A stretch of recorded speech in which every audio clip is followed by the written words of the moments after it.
Hello VC. So, I guess this is the first sort of installment of the Stunty Show, which means this video has a sort of structure rather than my usual stream of consciousness streams. Anyways, there you go. First, we're gonna chat a little bit about shrink warp.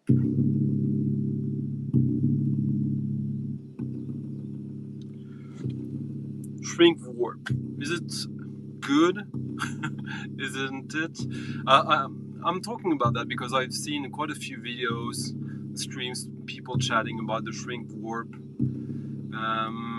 For those who don't know what I'm talking about, this is the shrink warp.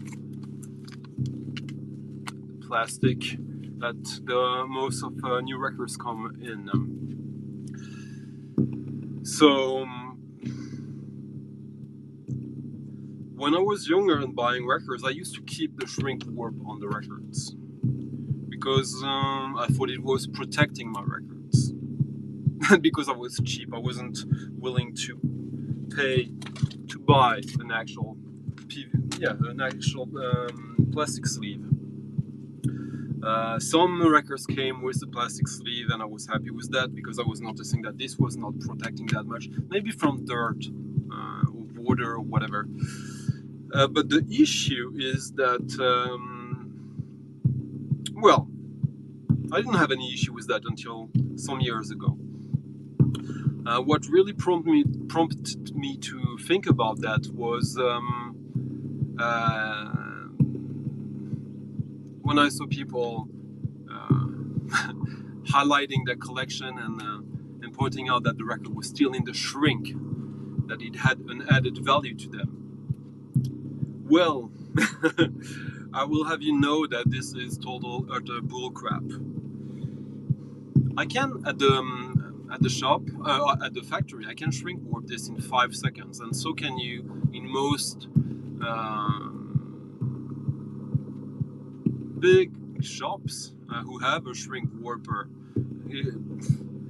It's not really any proof of origin or anything. Plus, you can, like, with my shrink warp machine, I work with distributors of supplies for plastic. I was offered to get like a roll of vintage plastic for that, so that it would look even more authentic if I wanted to. Anyways, so the idea that a record is more valuable because it's still in the shrink makes no sense. Why? When you grade a record, you grade the cover and the record. The shrink was not produced by the people who produced either the record or the cover.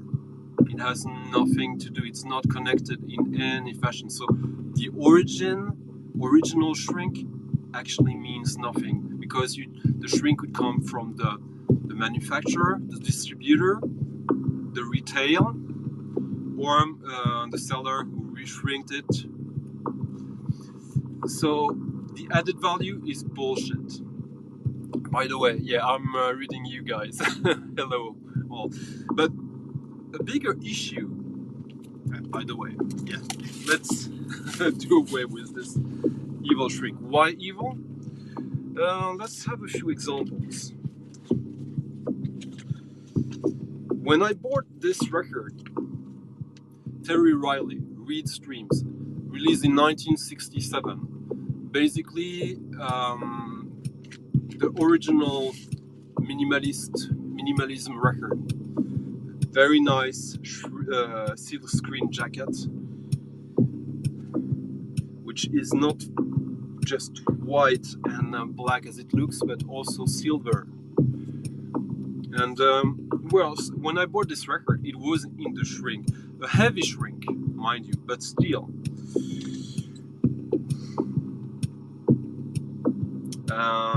When I got it, I already had a copy of it, not as good shape, and I sold it before I opened the shrink on this record.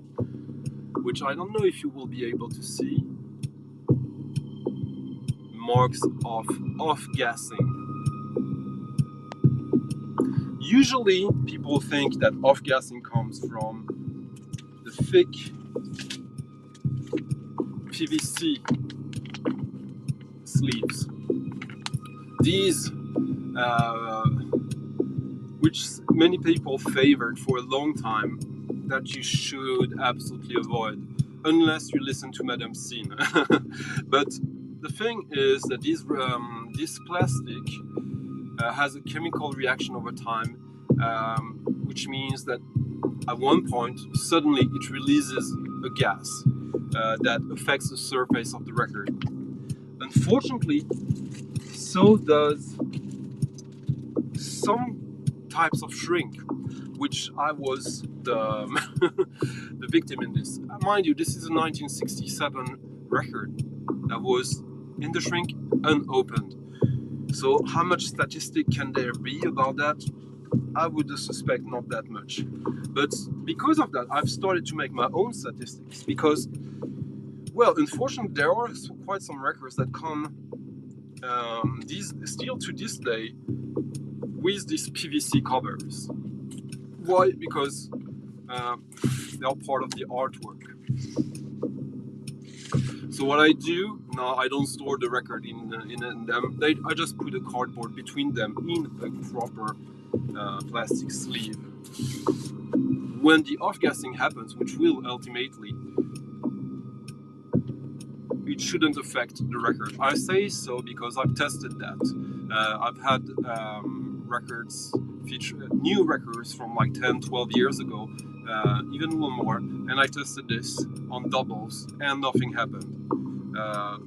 When at the same time a record from the same time, the same record did show off-gassing on the records when the record was still stored inside. So when the chemical reaction happened, I guess it's more or less done. Of course, it can create a few issues, but nothing major in my opinion.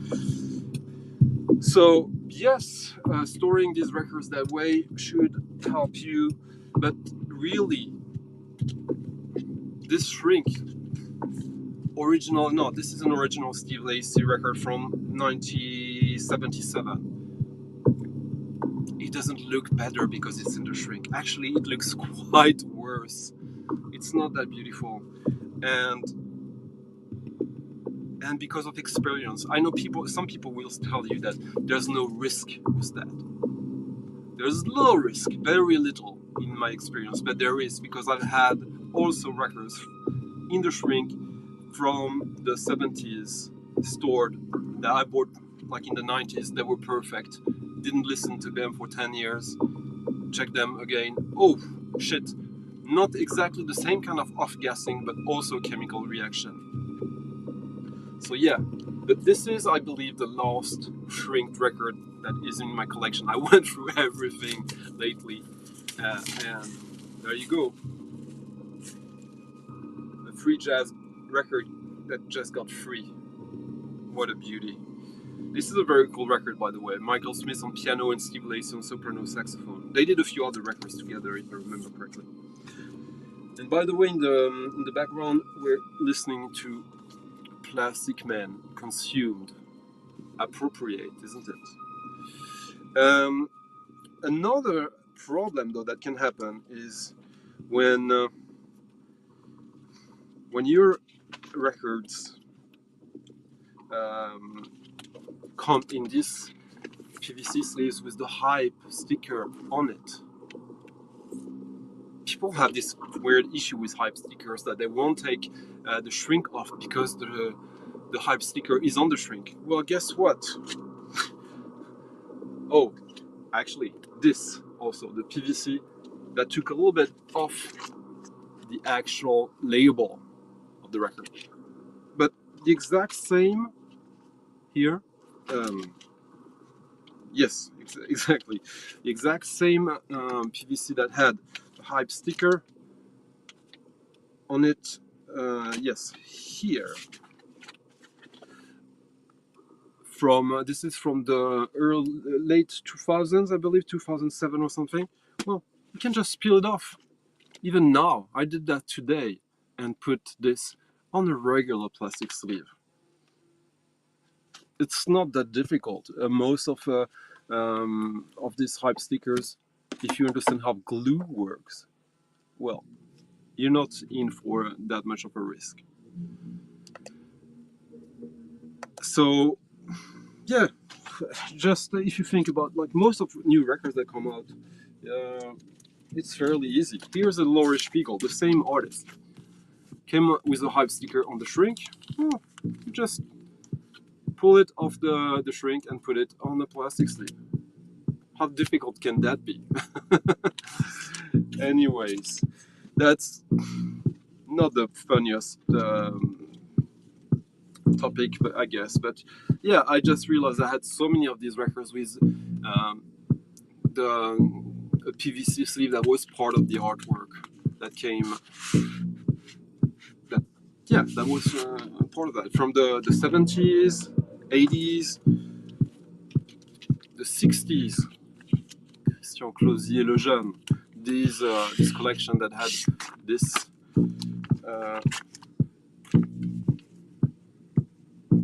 spiral shrink warp that was making optical art effects. So yeah, I store them in a plastic sleeve with a cardboard divider between the record that is in a poly-lined sleeve, paper sleeve. And I guess the only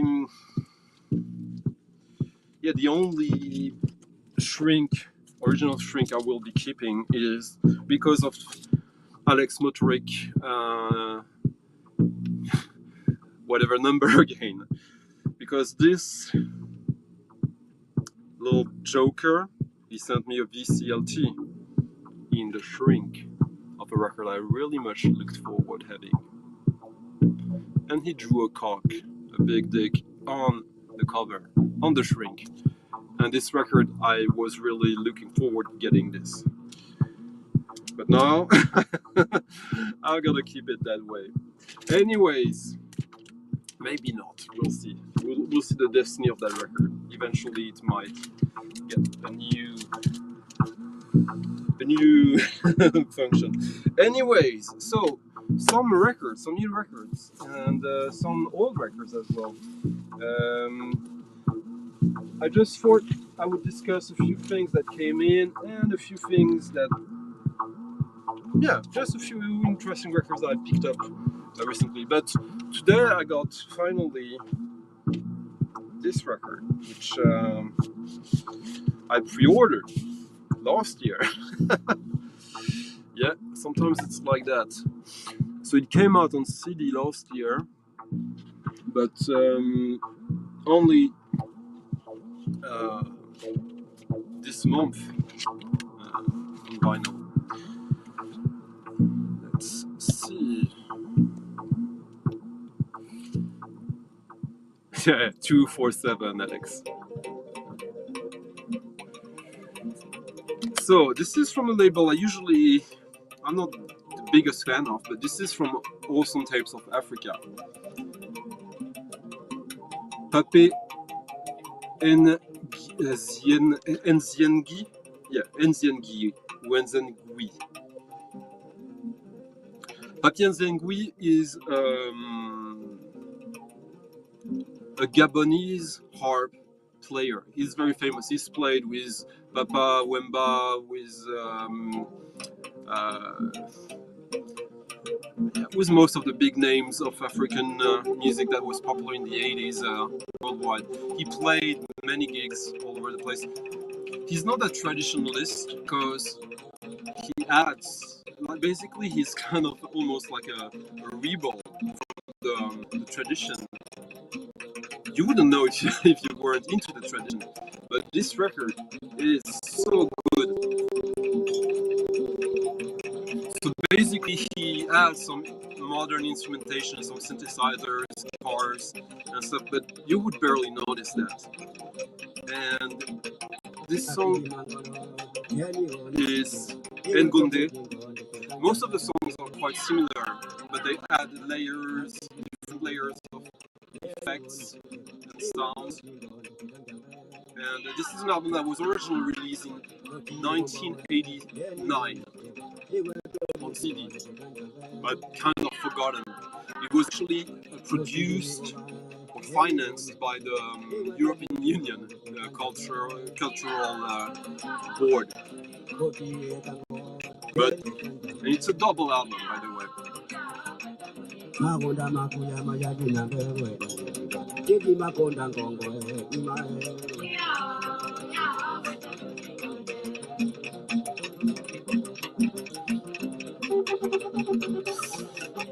Manuel, no, they don't.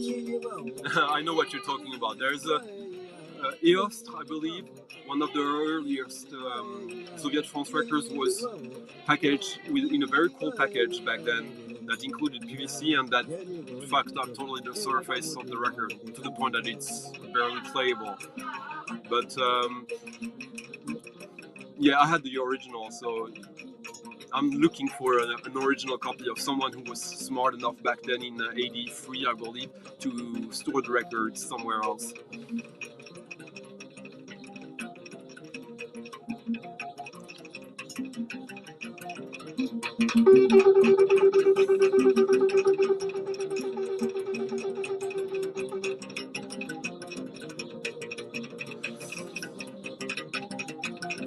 When I heard this, the rhythm pattern, it really blew my mind.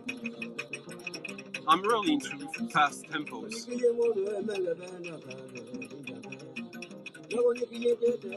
But I like how playful it is, while at the same time, kind of savant.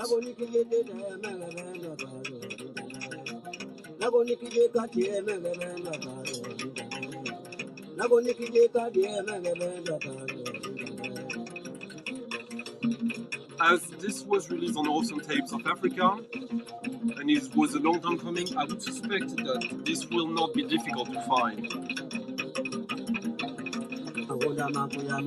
But as I always say, try to enjoy what you like when you actually like it and not like years later when you eventually find it.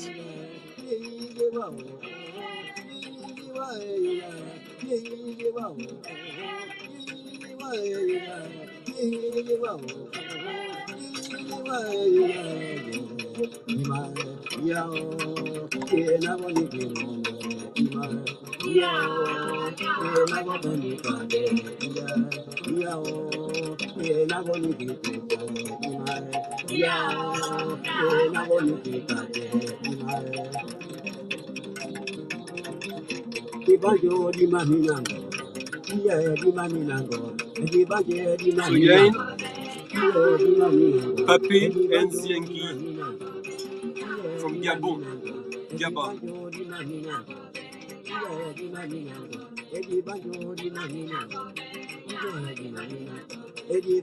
He's had a few CDs up until recently. I think his latest album came out in 2009 or so. But he's still live touring, playing, collaborating to the best of my knowledge. Anyways, yeah, this is just an absolute fantastic album, as some people would say. Anyway, something I just showed, I unshrinked.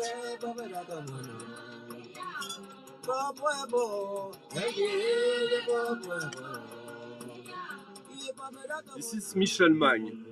This is a record that was originally released in 1957. This is a reissue on Cacophonic, which is the label, the Finders Keepers reissue label for more out there stuff. Michel Magne, I showed previously on this from him, a 7-inch of his that came with the catalog of one of his art exhibitions with original music, which a track on there is referencing this 7-inch, but it has nothing to do with it. So Michel Magne, he played with Martial Solal, with Jean-Claude Vanier, lots of the greats of the 60s in France. He also founded the Studio d'Hérouville, where Magma, Ange, Pink Floyd, Terry Riley recorded some of their best records. But he always was between avant-garde classical music, jazz, modal jazz, and experimental music, straight up like experimental. And this record features everything from him, which is really interesting for a record that came out in 1957. The original is very rare, very expensive. I have personally never seen it. It's a French pressing, so but yeah, the reissue is very good. Came out almost 10 years ago, 2013, and I'm pretty sure you can still find it easily. It features drawings, including in the catalog, by Sampé, who is one of the most beloved French cartoonists, with Le Petit Nicolas.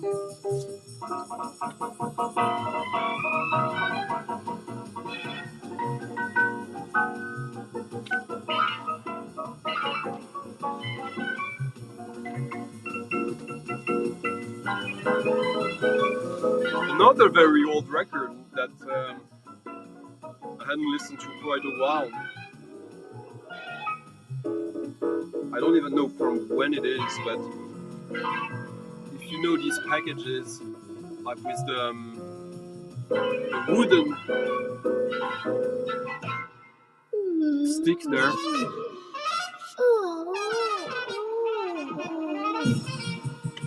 This is a pâté, micro-sillon. It is from the 50s as well, I just don't know from exactly when. It doesn't say. Musique insolite, unusual music. So this is a compilation of recordings of music machines from the 1700, 1600.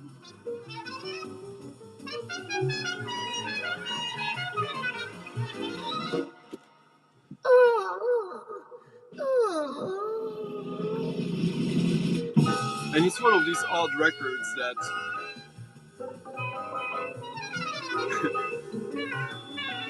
it would be easy to just bypass them, but come on, this is such a cool concept. I bought this like 15 years ago, maybe a little more. It was like cheap, but still money for something you had no idea what it was.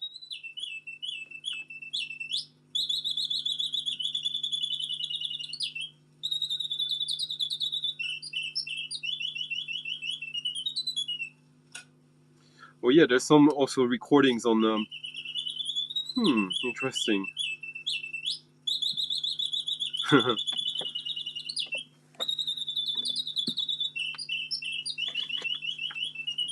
So obviously there's no artist on this apart from the composer of the melody.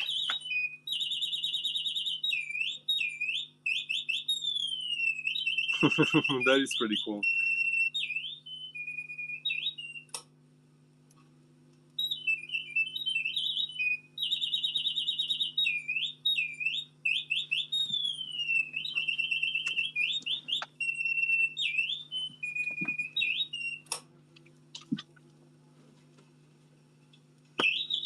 And we have a wasp. A wasp invasion. Okay.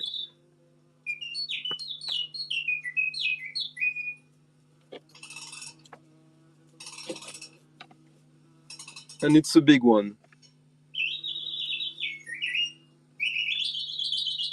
There we go. So, let's see. Let's skip a little.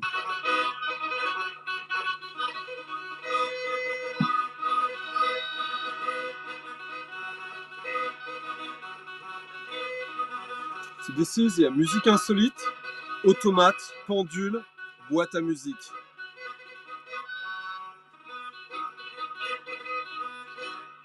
And some of these you just wonder how the hell was that recorded?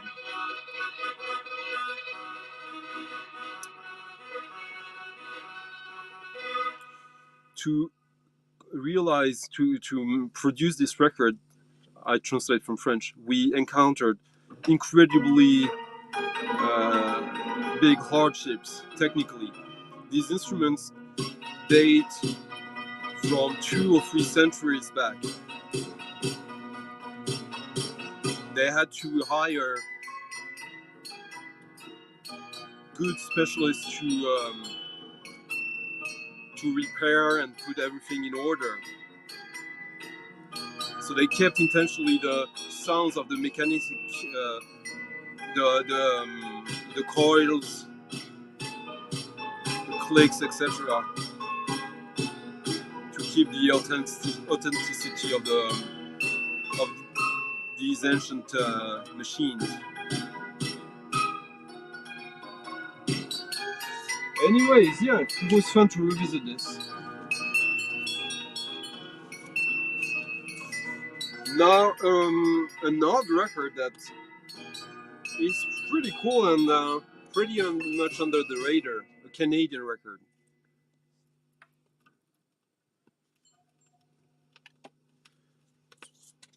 The Luddites, from 1989. What caught me on this is the presence of Bill Bissett, who I showed in my experimental music tag as the poet from this very rare and interesting record, Bill Bissett in the Red Desert. This is a much later record that goes into many directions, including, yeah,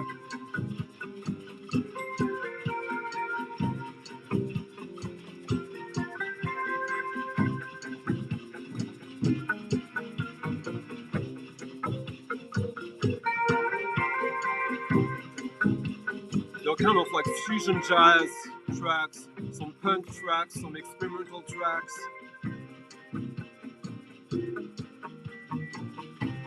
Water wheels drifting in the sky. Water wheels spinning in our heads. Water wheels spinning in our beds. We go out of our houses, up on the hill, to see the water wheels flying through the fiery air. Rainbows and lightning living in our hair. We touch the shiny spokes of the water wheels, dancing in the glistening rain, to see the rainbow sun.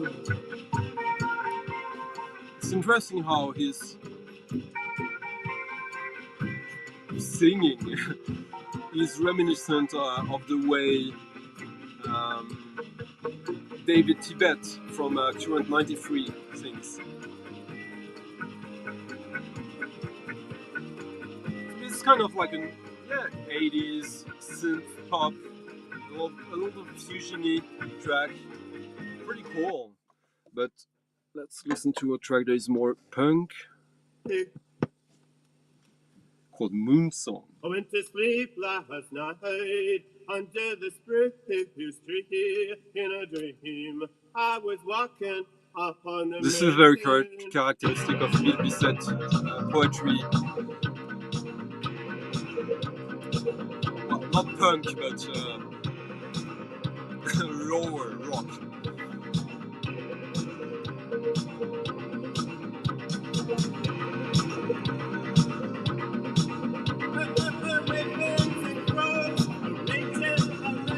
Kind of reminds me of The Fall in a way, so that kind of post-punk.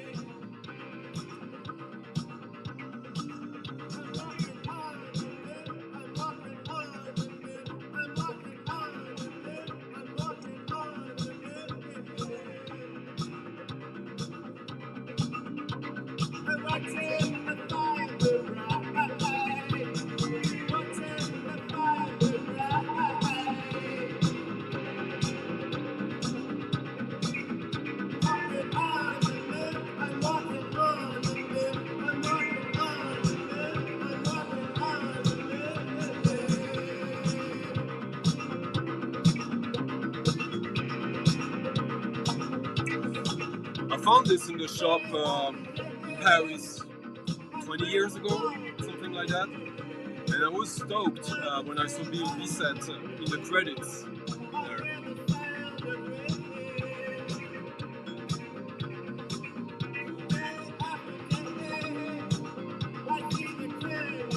But I was surprised by the music. It wasn't what I expected, but I kind of liked it, but I like it more now than back then.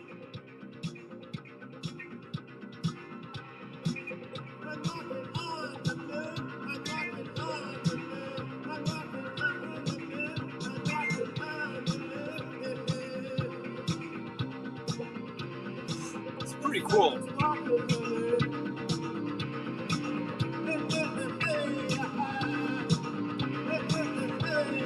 And let's quickly play the more avant-garde track, which is called Fireworks and features Chris Meloche on computer-generated sounds.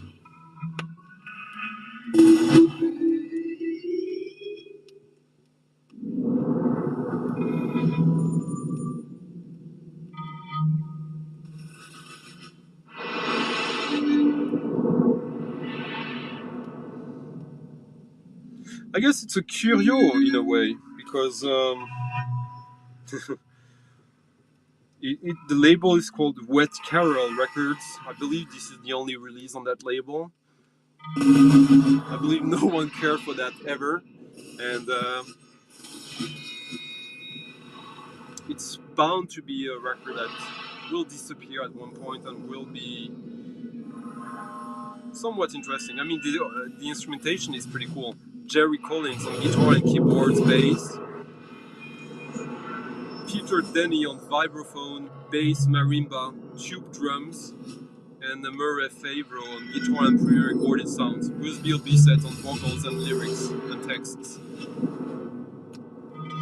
And a few other people coming along for a few tracks.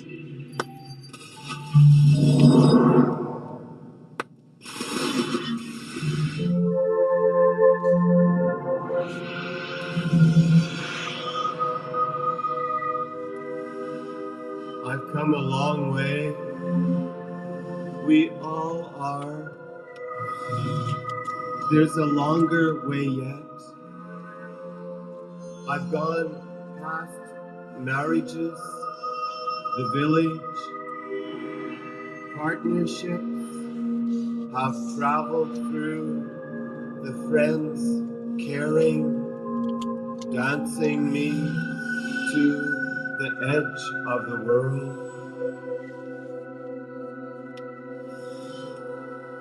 It's been a long time getting to here, being part of the family of everyone sails us.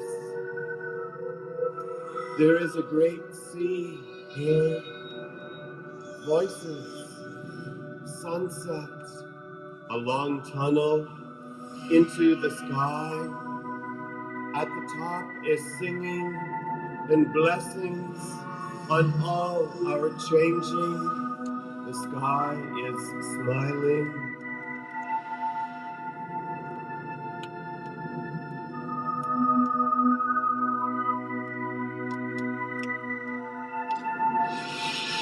Next is a record that came out in 2018, a compilation of music recorded between 2006 and 2014 by Moulay Ahmed El Hassani in his home studio in Beni Malay, Morocco.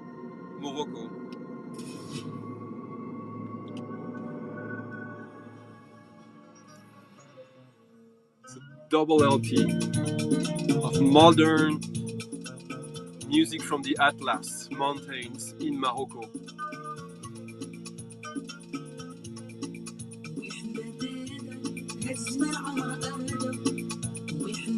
Moulay Ahmed El Hassani, he's got a few cassettes out, but this is the first vinyl package of his music, and It is absolutely fantastic. Long, like very psychedelic tracks, very trance-inducing, but also with a very strong groove. This is music to dance to.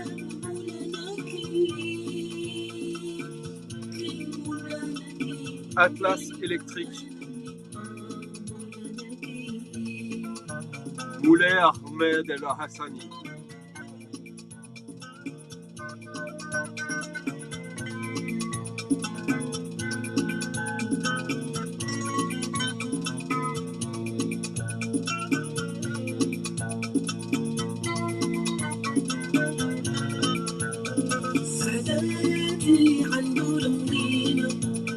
سعدات من عنده الحنينة سعدات اللي عنده لوين واللي عنده لوين ديما توسي واخا الدنيا مهمومة تعوض لي واللي ما عنده والو لنا كلي اللي ما عنده والو لنا كلي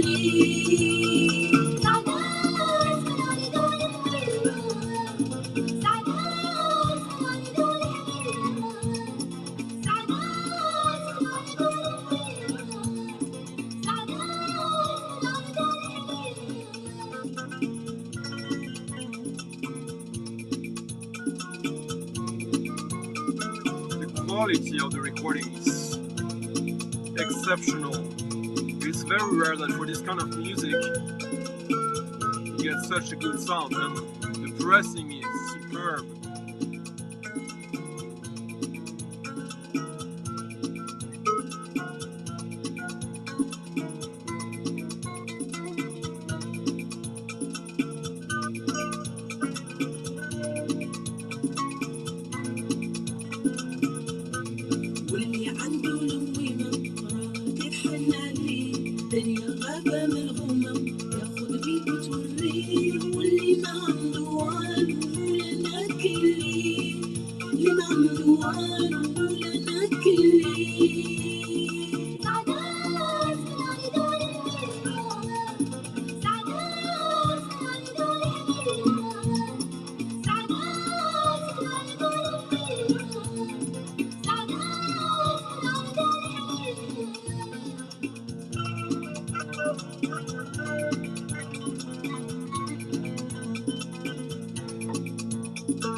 Cheers, Scott. Sorry, guys, I'm not getting too much in the comment section. I'm reading you guys, but I'm focusing on the musicable today.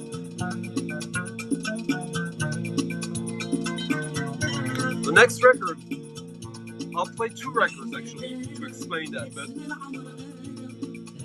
it's a record I've been talking about recently in a few streams and comment section that I was surprised that not more people knew about it.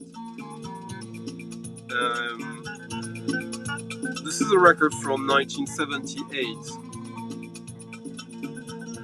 Eberhard Schoner. Eberhard Schoner is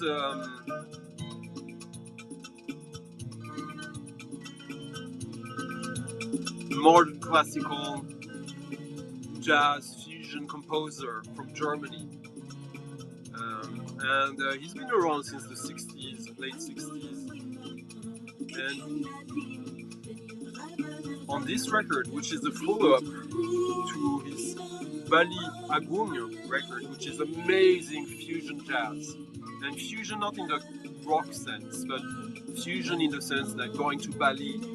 We will check it quickly enough, but before that, we're gonna listen to Flashback. The band featured on Flashback has a certain sting on piano, guitar and vocals. has Andy Summers on electric guitar, has Stewart Copeland on drums and percussions. Basically, you have Police as the backing band of this guy. You have to understand that Sting was like 78, that's the year Police released their first album. So this came out right before. But Andy Summers and Stewart Copeland is American, so he came to the UK in the early 70s, I believe. But he was part of Curved Air, and Andy Summers been recording since the mid-60s in various blues, psych, rock bands.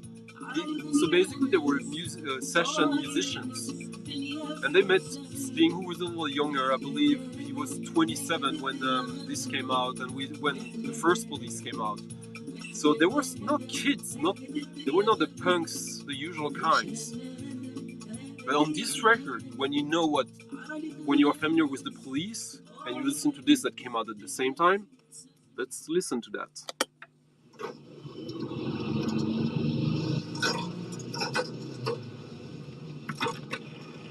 There's a little, very tiny picture of Sting here, where he looks like a punk.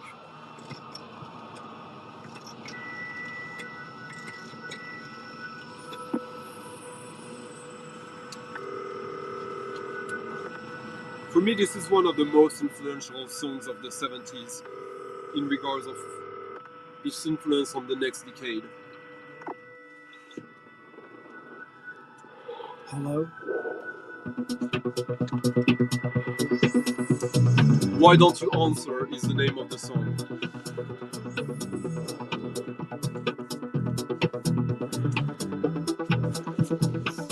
There are, of course, other musicians on this. You have also Francis Streuer on electric guitar, electric piano, Olaf Kubler on tenor saxophone, alto saxophone, and the orchestra of the Munich Chamber Opera, conducted by Eberhard Schöner.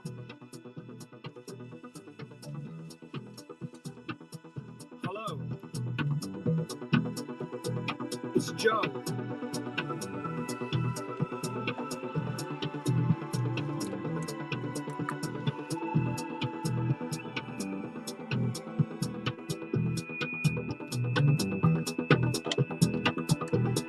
Who's there?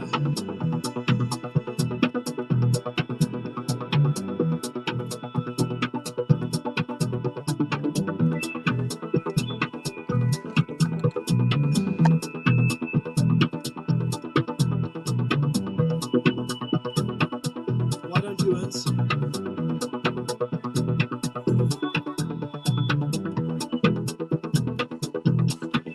Why don't you answer?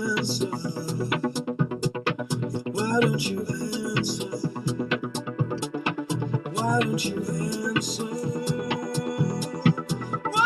answer?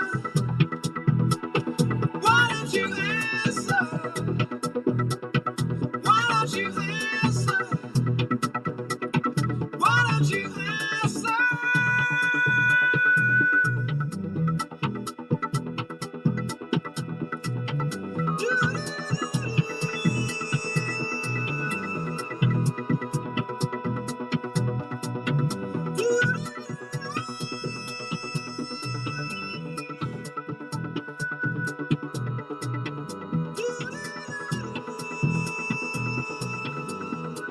I guess goosebumps from this track. Why don't you answer? This is so far Why ahead don't you answer? from so much Why music that don't we you came answer? 15 years Why don't later. you answer?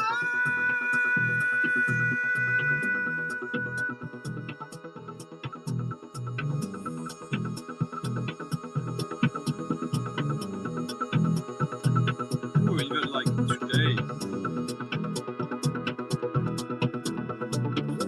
I mean, when you think about Manuel Götzing, his E2, E4, and maybe some Ceron weirdness, you got like basically the blueprint of techno.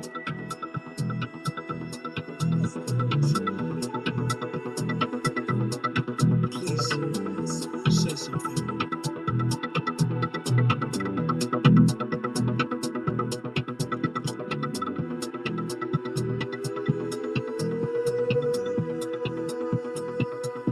Don't treat me this way. So this was the third part of a trilogy from Eberhard Schoner, from which Bali Agung is the first part. Really cool record. The original press of this is very difficult to find. This is the US reissue from 1980 on Celestial Harmonies. I guess you can find it more easily. It's also got a... I prefer the cover. I really like this cover.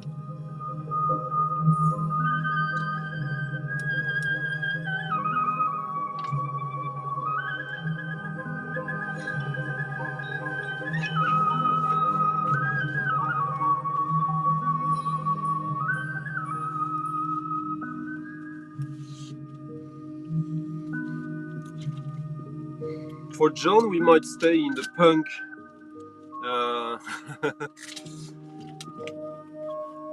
suburbs.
Eberhard Schoner, I believe this is from 77 or 76, yeah, originally.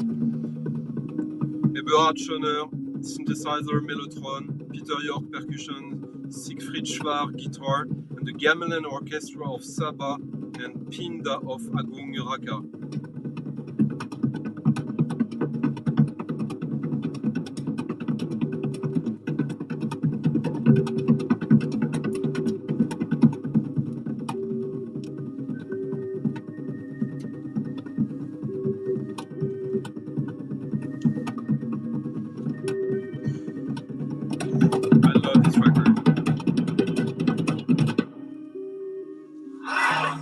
I love the synthesizer underneath the two ones. Ah, so good. So now,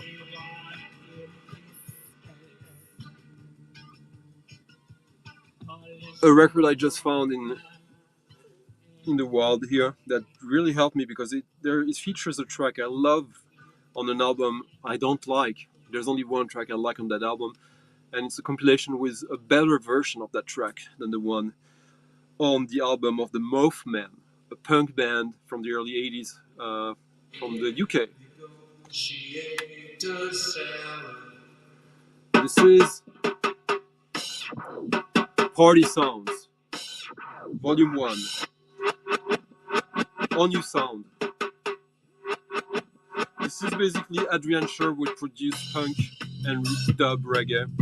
And this is Afghani Dub by the Mothman, which is a song featured on their first album that is the best song of the album, and that is so different from all the other songs of the album. So this was a real treat to find.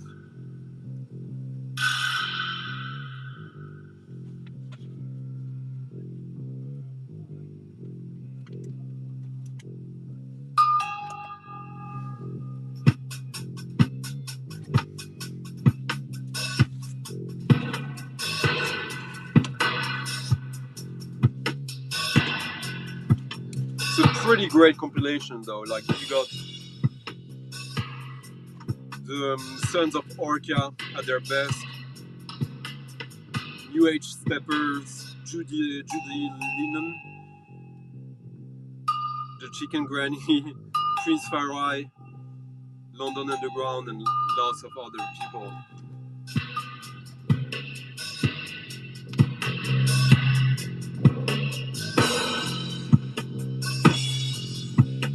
So hard.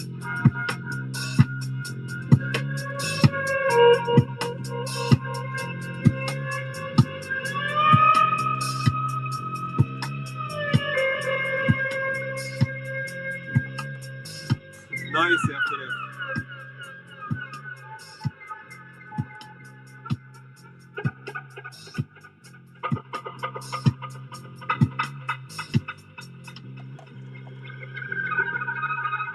Ooh, Couleur de Vinyl.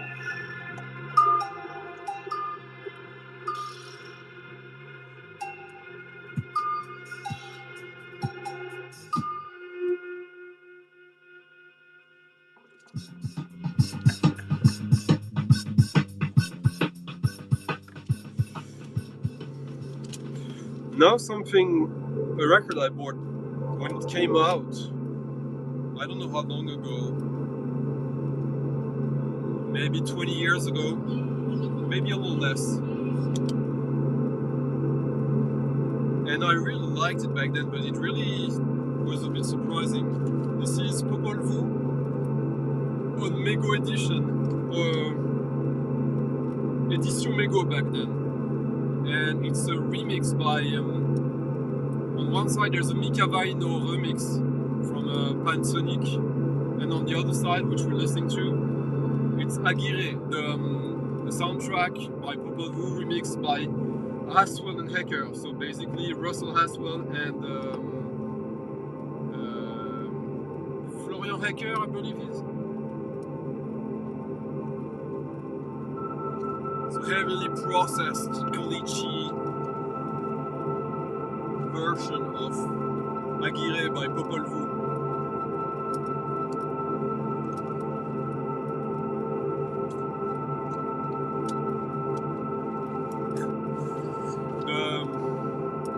The party sound still had the price sticker from Sweden.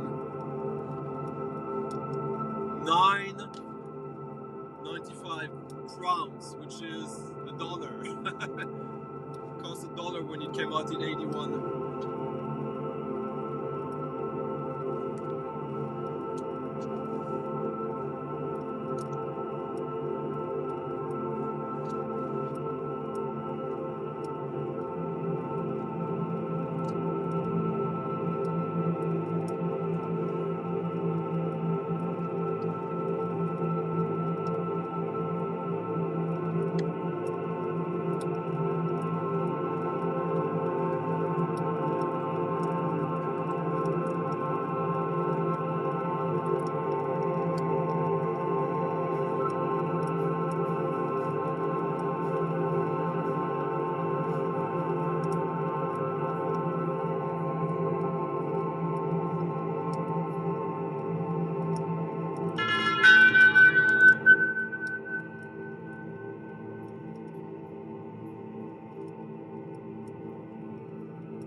I love this.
Next is a compilation I bought because it featured a track by Carl Stone, whom I love, Californian sound artist.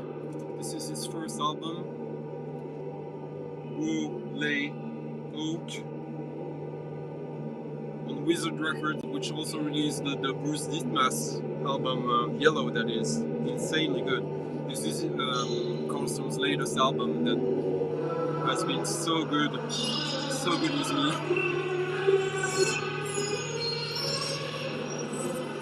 But in 1985, he was featured on that compilation, and the track is cool, but there's something I like even more, which is a punk band featuring a bagpipe. On the compilation, Viva Los Angeles. This is Bay of Pigs.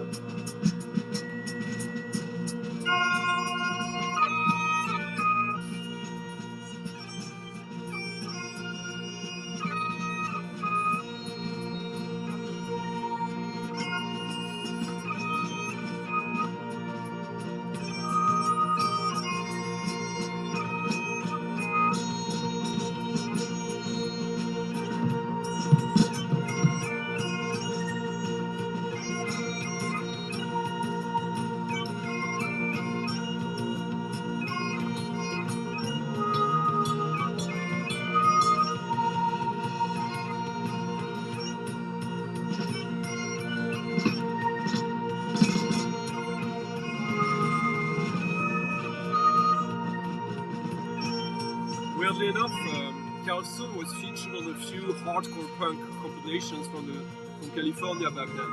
There's one called like "This record is so bad you should steal it" or something like that. And Carl Stone's music is like collage, very aggressive collage often back then. Even in some Beatles, like cut up things.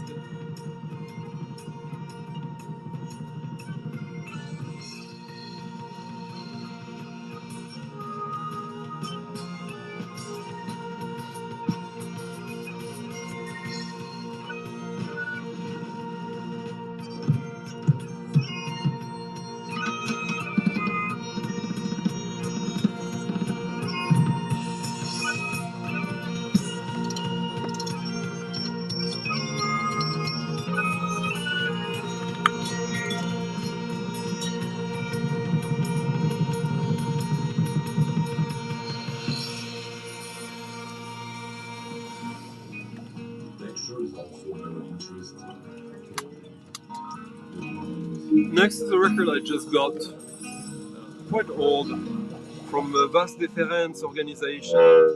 I believe it's a Canadian psych band, psych experimental. I got these two albums from them. They are really amazing, really cool packages, very unusual packages as well. This one, it was, yeah. Well, actually, these two are limited to 100 copies, and this is number 100 on 100. And this one, 9. Yeah. But this is an earlier record that is not nearly as rare. Featuring Christopher, his Vast Deference organization, and Christopher. Suspensions. I just got this.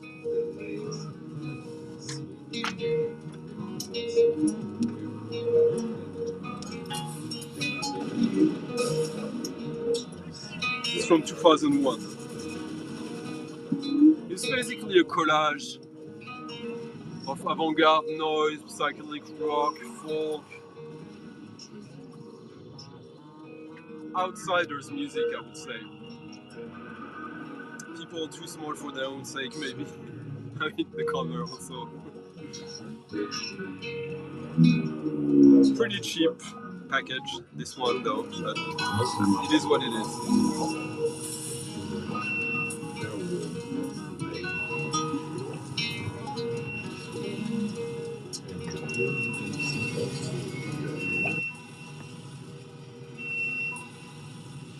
Yeah, the compilation with Bay of Pigs also features some a lot of cool stuff. There's the Savage Republic, 17 Pygmies, Koichi Nagai, Randall Kennedy, Drowning Pool. I believe this is still cheap and easy to find online, at least. Very worth your while. The booklet itself is amazing, and yeah, there's lots of cool stuff, lots of information about a certain scene of Californian experimental and underground music and punk scene that is a little bit forgotten.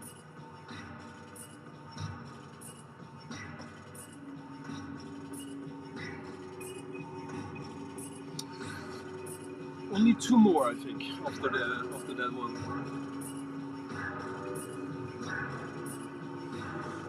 I think I should do something about Vast Defense organization, because these records, some of them are great, and some of them are and some are just amazing. So it's a band really worth investigating. And there's lots of records up there. So I favor the latter stuff.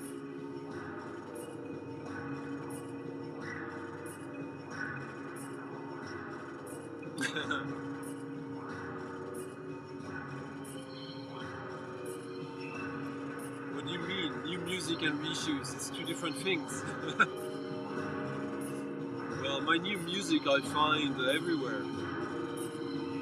I spend a shitload of time listening to new stuff every week.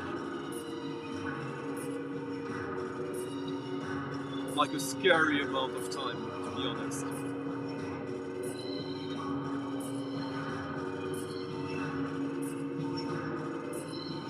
There's a few websites I check. I have a few routines. There's a website I check every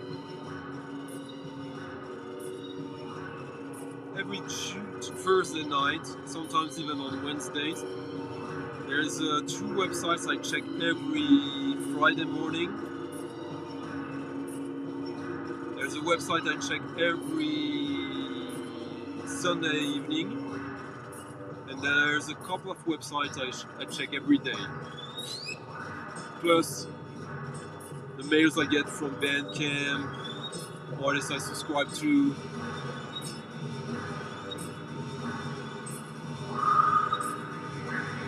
Etc. It's just, it's almost a full-time job.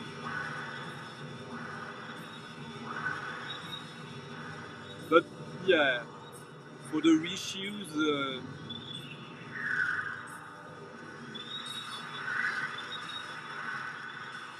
mostly Juno in the UK, with some Soundhome and labels I follow on Bandcamp, on Discogs.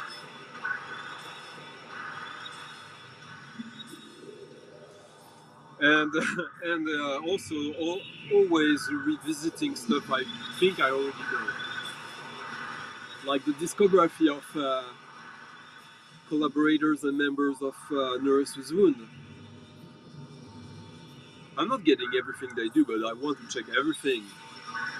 And this had escaped me from 2013. This is a band called N from Serbia, I believe. It's a radio producer who does experimental music, and this was released on a Peripheral Concert, which is kind of like it's a label very similar to Ghost Box. So basically the whole broadcast, Stereolab, Spaceman Free, etc., but more on the drone side of all of this. And this features remixed by 5 artists. One is James Cargill. James Cargill, formerly of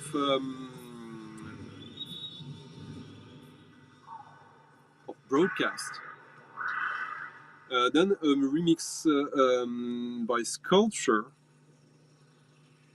Sculpture is a duo of a visual artist and a musician who they do incredible pitch discs. I would show you if I knew exactly where they were. But then there's a remix by Colin Potter, who runs the ICR label and studio, and who's part of Nurse's Wound since the early 90s. Andrew Lyles, who's been part of Nurse's Wound since the mid 2000s. And then there's a remix by Jonathan Colclough, who did a few recordings with both Colin Potter and Andrew Lyles, and I love his stuff. It's basically piano or drone art, experimental art projects. He did this album that I love called Period. I even have it on double CD. Yeah, this was released on Anomalous, maybe? The American label? I'm not sure. Maybe it doesn't say there. Well, there's not too much. We've had a little. Anomalous Records, yeah. Jonathan Colclough. So we're gonna listen to his remix of this guy who I knew nothing about before I discovered this record. Just going through discographies of these guys I follow and checking if I had missed something, or sometimes if something had been missed when it was released and they entered the database at a later date.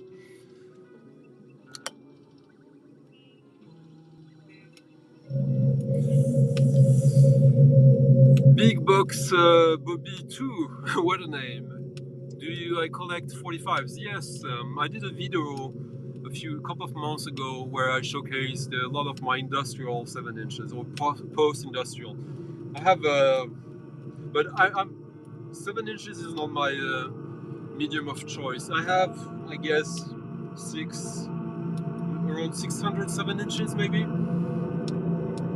How many records do I think I own? If I don't count the CDs and my doubles and the trash I got that was given to me or I found that is stored somewhere else, I got something like 12,000 records. 12,000 records. The 12,000 records I actually chose to have. Which can only happen, I guess, if you're into everything, more or less. So yes, this label, Peripheral Concern, has released a few records from like some super groups of the hypnagionic, like stuff like Broadcast, Pram, stuff like that. Sonic Boom. It's a pretty cool label, but this is the first release I get from them. No, the second one. And yeah, so the package is quite diverse, but like if you're a Nurse with Wound fan, it's a must-have record. It's not like the best record ever. I really like it, but it's so cool to have all these people on this record separately.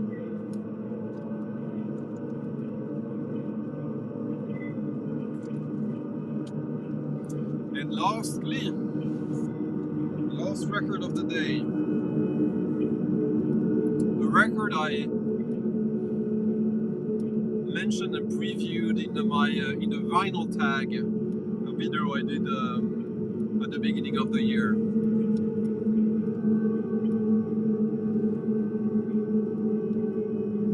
yes, it's all about that though. Like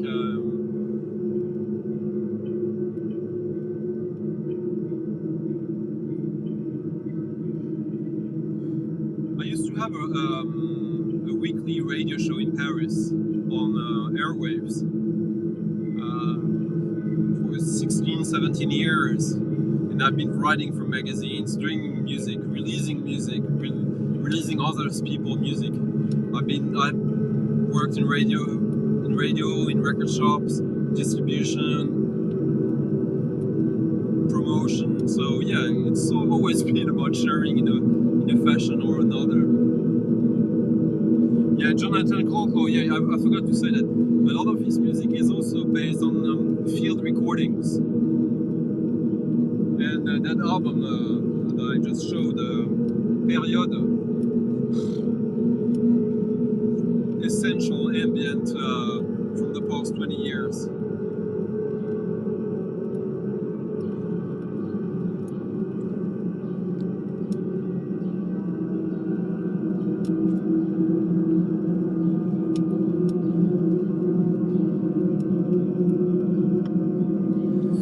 Not a great pressing, this one. A little crackly, but not to the point that it's disturbing or distracting, even if it's ambient. And I haven't cleaned it. I'm a bit like Mazzy. And finally, an audiophile record. Why audiophile? Because it's marketed as such, and it is a half-speed master, half-speed cutting edition. Well, it's the only vinyl edition. It's a record I originally bought when it was released in 2007. It's a record that was announced on the Coil newsletter, and you had to order it through their mail order. That was the only way to get it. The Threshold House Boys Choir. Threshold is the name of Coil's label. When John Balance died in 2004 or 5, he died, the main guy from Coil, one of the two main guys, the singer. He died the most silly way. He was drunk and fell from the balcony 3 stories down and crushed his skull on the pavement. He had been battling addiction for the longest time in his life. And Peter Christopherson, who was at one point his partner, they were a gay couple, he moved to Thailand, which he had been spending an awful lot of time there already. Danny Hyde, who used to be part of Coil and an ongoing and on and off member of Coil, also was in Thailand. But Peter Christopherson lived there, and he used to be fascinated by a ritual ceremony dance that was occurring in the streets of Bangkok with self-mutilation, boys getting high on some like local drug, like plant, herb, I don't know, and doing a kind of parade in the city, in the streets, and doing like self-ritual piercings. This came out as a CD and a DVD package. Yeah, you can see it there a little bit. They're putting like needles through their face and parts of their body, and the DVD is basically the same as the CD, but with the video, with some effects on post-production, slow motion, etc. It's a bit of a hard watch. But 15 years later, Mental Groove, or we release whatever the fuck we want, I'm not sure which label, it's the same label. Musique pour la Danse, which is also the same label, just released the Threshold House Boy Choir on the double vinyl, 2,000 copies. And then an additional 300 because it got sold out before release date. You can still find it online, but at the source it's finished for a long time. And I pre-ordered it, but like, yeah, it was a nightmare story. But the result, let's see. This audiophile reissue has been mastered from original files by Clovis Jean 15th at Château de Grand Salle, cut at half speed by Sidney Claire Mayer at former Deutsche Grammophon studios, Emil Berliner in Berlin, and pressed on heavy vinyl at Optimal. And this has been one of my top 5 Coil related releases, even within Coil context. I absolutely adore this record. It is sonically totally Coil, but also a little bit different. Well, it is Peter Christopherson by himself.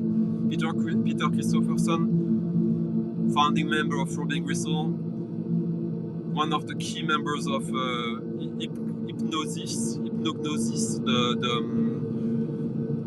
the design studio that did record layer covers. That like there's a thread going on right now in the VC about that, started by Chris Prophy, and this is his last release before he died in 2010 during his sleep cardiac arrest.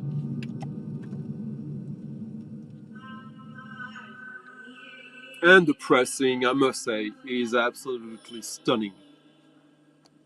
The sound,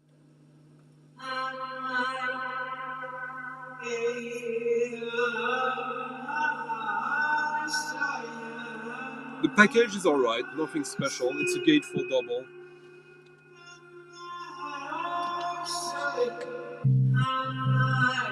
Yeah, there's a hype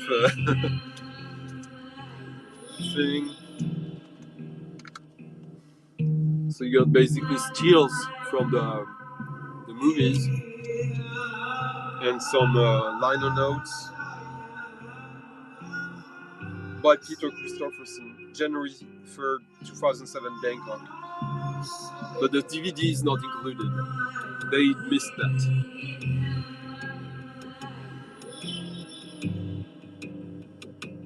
Oh, you had the original CD, RTLF?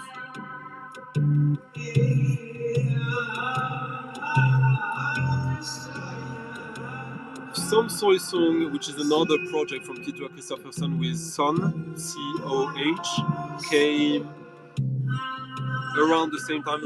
Some of it came before, some of it came after. You are correct.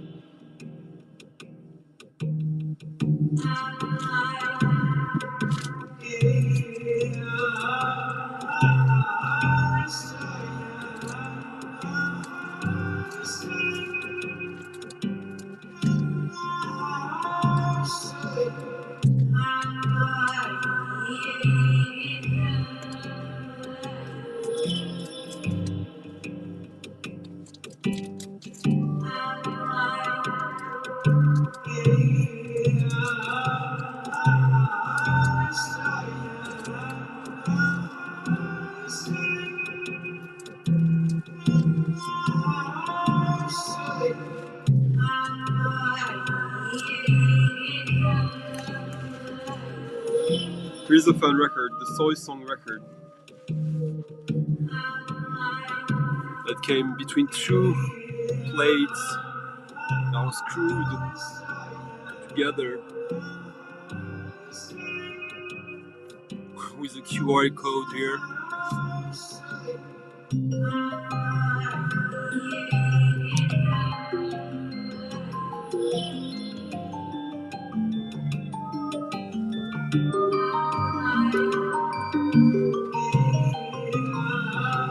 So I would suggest that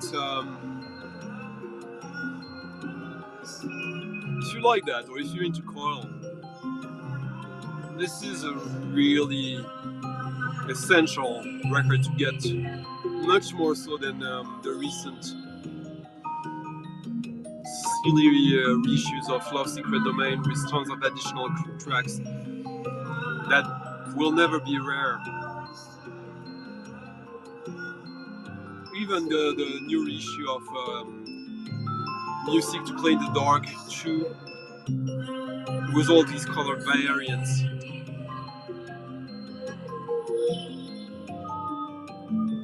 This is I would say much more special release. And the music is him using the singing of these boys, arranging them.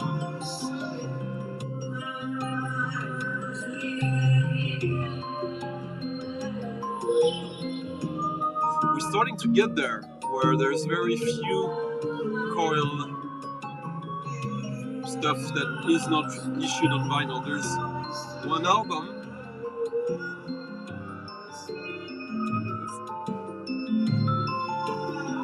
kind of one album, a version of an album, and a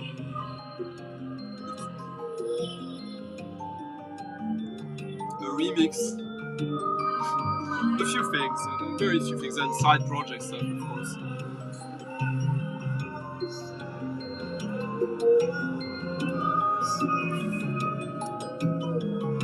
It's interesting, like, yeah, positive, not coil, yet coming from something quite dark, but also transcendental.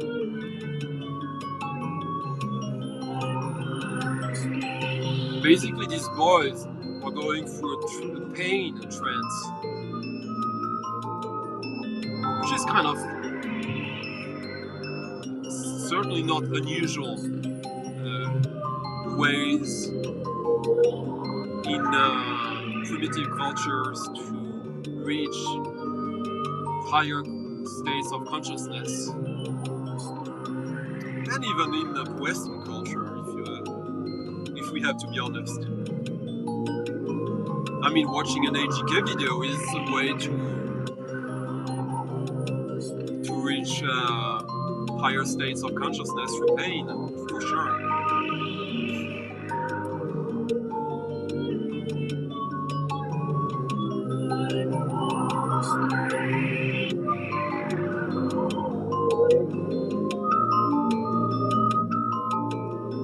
Yeah, so this is cut at 45 RPM. I think it's 6 tracks over, and it's a total of 50 minutes. There's 3 tracks I adore, and 2 other 3 that I like, but I go directly through these 3, which is a very good rate.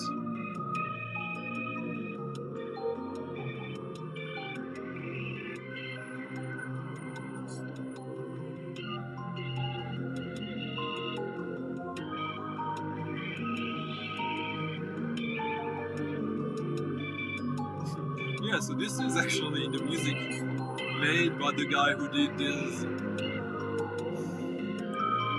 Pink Floyd covers of the mid-70s. Makes you think, doesn't it?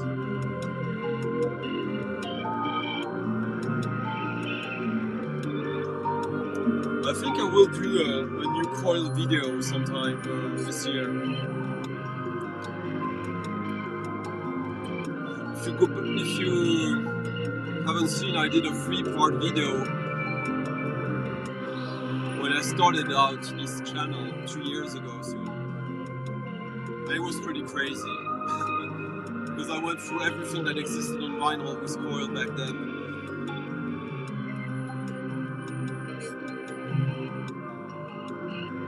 So it was, I didn't play any music, I believe.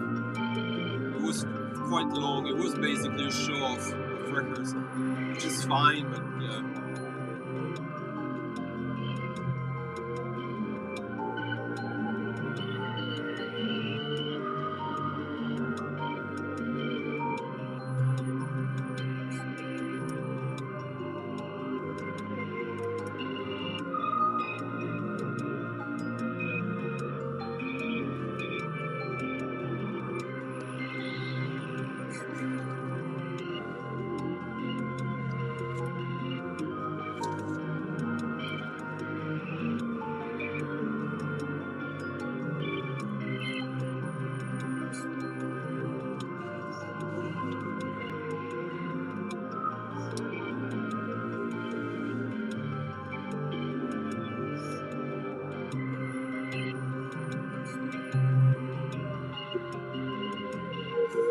Here, this sounds, the high-pitched sounds.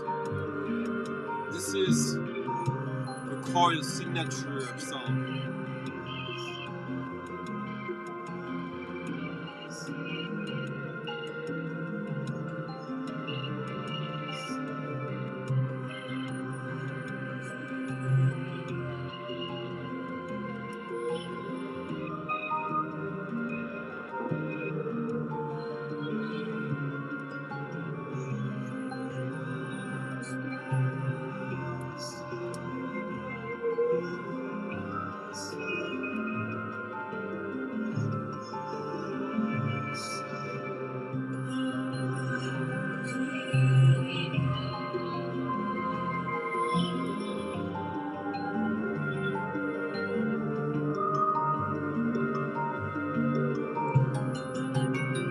No, it isn't, Charles.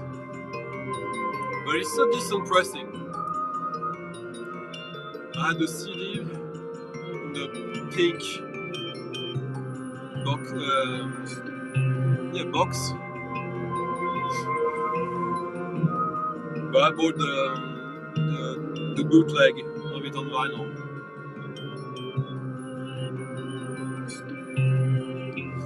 Yeah, and about ANS, if you bought it early, you got some original prints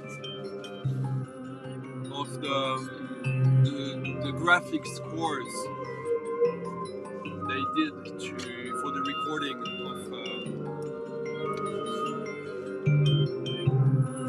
of ANS, which was released exactly the same day or the same week as the performance from Peter Christopherson at the Forum des Images around Derek Jarman, which I worked there back then, so I remember meeting him with the ANS box set I had just gotten when he came there, and I had him sign it to me. Alright, almost 1.5 hours. Yep. I'm a pretty crazy coil fan, even if there's some of it that I don't like. But yes, so I'll just play quickly one more track of the album and check with you guys if to discuss more. Oh, I love this track so much as well. The bass line on this one is even better than the... Oh, there's a bass line on this one, which there isn't in the previous one.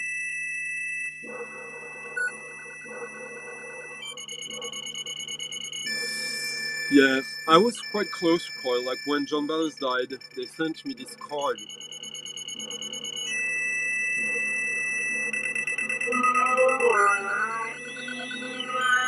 This is John Balance in his on his deathbed with a poem that they sent to some of their fans and friends.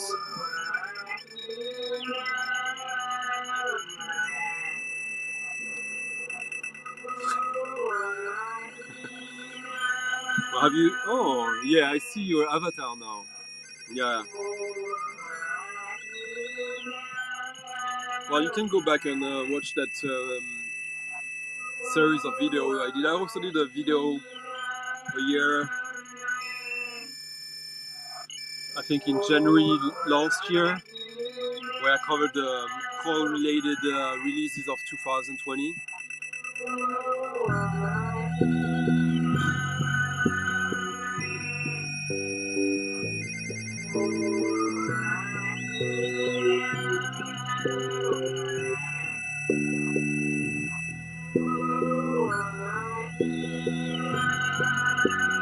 There's this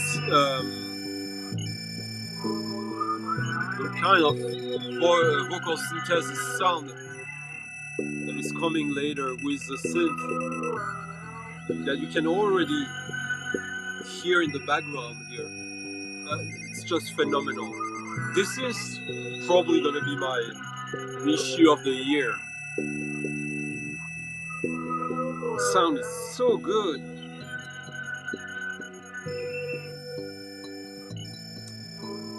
You can buy it digitally and on CD. It's still available, I believe, without the DVD, the reissue on Musique pour la Danse.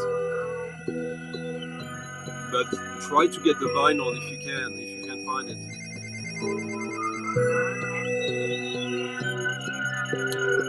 Well, Charles.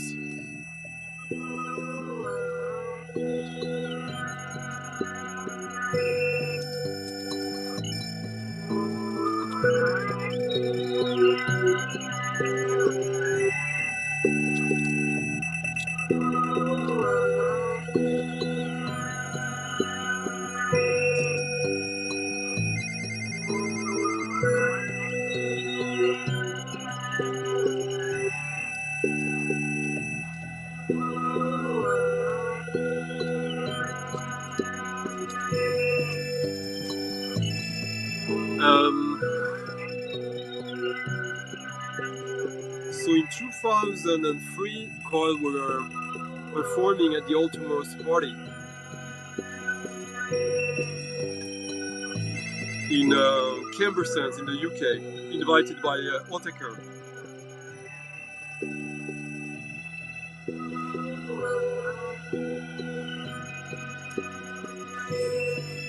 And me and my buds, Glees, Jeswa, we were the DJs on the main stage between the bands for this performance, which is one of my favorite, which has one of my top 3 Coil tracks ever, which was only performed there. The Slip in the Moriel Bone Road. So I got a few pictures I took from them rehearsing, performing. Typo Sandra.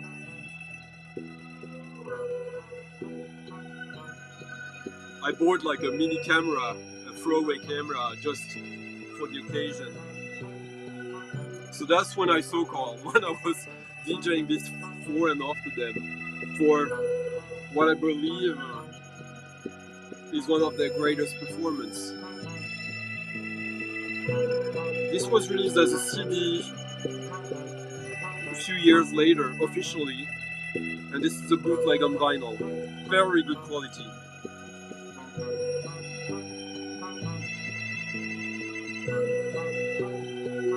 Oh, I didn't see it was limited.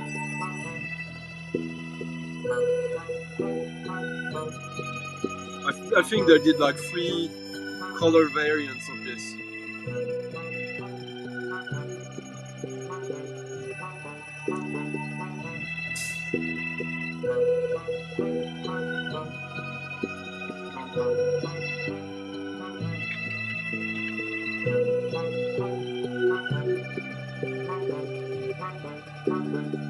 Ah, you're the one. Okay, I know these recordings.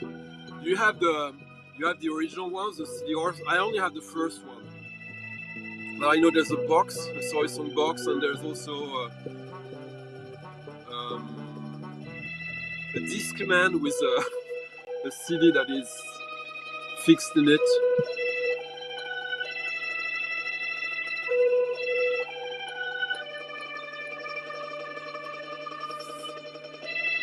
I'll go check that again after that. Maybe we should connect on Instagram if you're there. I have a few interesting stuff in doubles of Coil.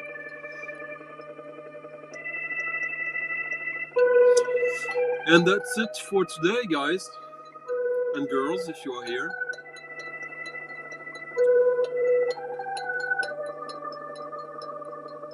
So the lesson of this is constant evil will happen upon those who keep the shrink. And rid yourself of your PVC sleeves, read your records of the shrink, and enjoy good music. And that's it for today. I'll see you next time, when I see you.